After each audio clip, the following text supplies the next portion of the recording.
Base is barely 1 year old, and it's already a contender to be the top L2 on the Ethereum network. It features DeFi apps like Airdrome and Uniswap, as well as Magic Eden for NFTs, and users have had no trouble onboarding using these apps. Since it was launched by Coinbase, applications enjoy close interactions with what is America's largest centralized exchange. One of these perks includes free withdrawals to the Base network. If you're not aware already, I'll share some simple stats with you. Base is actually beating Ethereum and Arbitrum in transactions. It has more TVL than a lot of other notable L2s like Blast, Optimism, Polygon, and in the Bitcoin world, Stacks. Speaking of TVLs, this is crazy, but Base has more TVL than Cardano, Thorchain, Avalanche, and Osmosis combined. So, how to get started on Base? How to stop missing out on what's happening on Base? I should say, well, you're in the right place because I put together a nifty little tutorial to show you 3 different methods to get your assets over to the Base network. From there, you can choose the most convenient one that works for you. And the best part is, my video shows how to use Base from dozens of different starting points. So you can likely bridge over there with tokens that you already have in one of your wallets.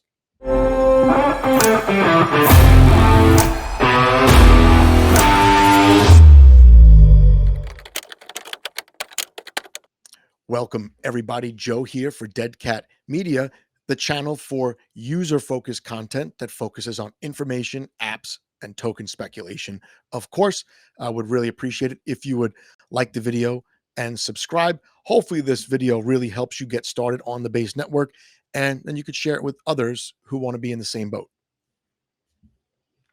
The first part of the tutorial brings us over to an application called ibc.fun.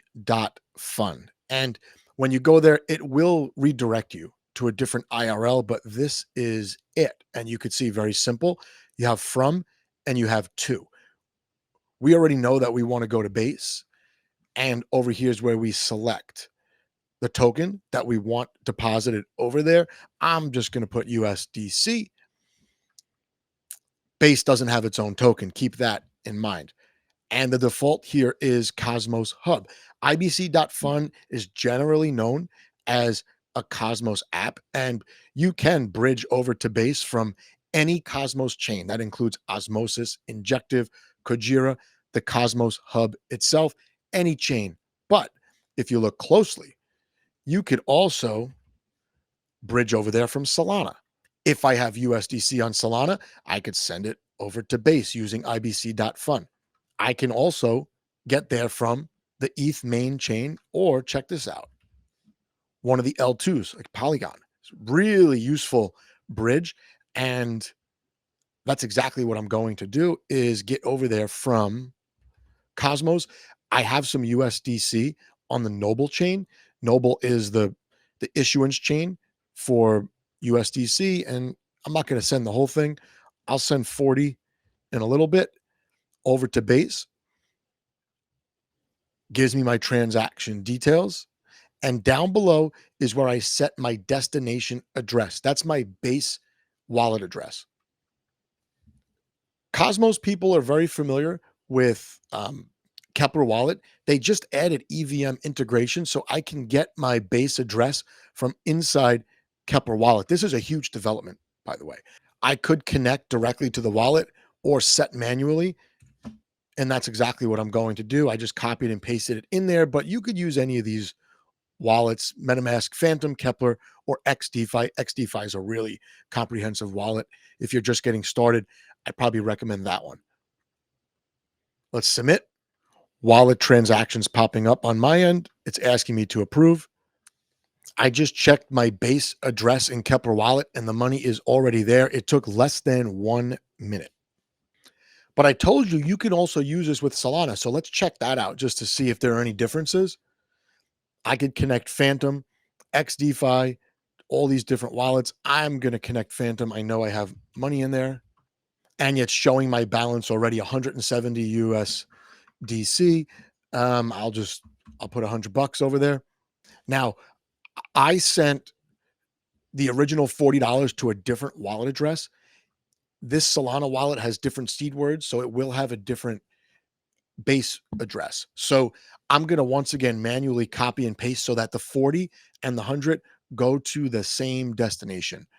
And I do that by clicking set manually. Now, if I wanted to go to the same wallet address generated by the seed words of my Phantom wallet, I could do that. I could just click Phantom wallet and it will generate the different address. I don't want to do that. I want it to go to the same place. Confirming in the wallet, and it says I could safely navigate away. So that's method one, ibc.fun. The next part of my tutorial is going to cover something called Simple Swap, and it's simpleswap.io. This is a really interesting quote unquote bridge. It basically allows you to do crypto to crypto or fiat to crypto swaps between chains that are otherwise unrelated. For example, look, you could swap ETH and have the asset deposited on Solana. You can go between ETH and Bitcoin, Litecoin and Monero. There's a lot of possibilities here, and one of those possibilities is Bitcoin to Base. I click on Exchange Bitcoin up at the top, and what I'm interested in is this screen here. So let's just say I have one Bitcoin.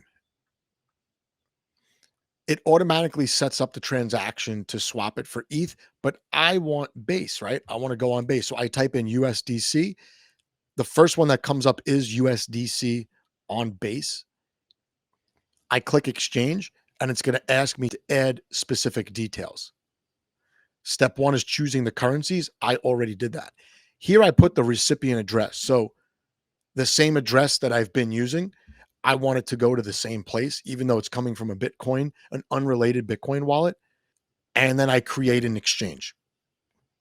A QR code gets generated where I could send Bitcoin to an address.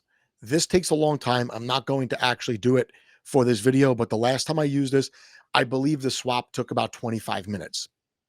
Not ideal, especially after seeing how swift ibc.fun was. But you send your Bitcoin here, and it goes through a pending period, some confirmations. It does the exchange, and then it will send you the amount of USDC from the previous page to that destination Base wallet. I saved the easiest method for last, and that is to use the Base native bridging.